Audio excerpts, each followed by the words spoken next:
زندگی کے ہر پہلو کو نبی پاک صلی اللہ علیہ وسلم نے ہمارا مکمل اور کامل کر دیا۔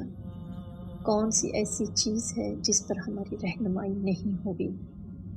بستر پر لیٹنے سے پہلے اچھی طرح اس کو جھاڑیں، دائیں پہلو پر لیٹیے اور دائیں رخسار کے نیچے دایاں ہاتھ رکھ کر یہ دعا پڑھنی ہے: اللہم بسمک اموت و احیا۔ اے اللہ، تیرے ہی نام کے ساتھ میں مرتی اور زندہ ہوتی ہوں۔ بہت ہی خوبصورت۔ اپنے آپ کو اگر اطمینان میں پرسکون اور خوش رکھنا ہے، اللہ سبحانہ تعالیٰ کی ہر نعمت حاصل کرنی ہے، تو اللہ کی رضا پر راضی ہو کر نبی پاک صلی اللہ علیہ وسلم کی بتائی ہوئی دعاؤں پر عمل کر لیں۔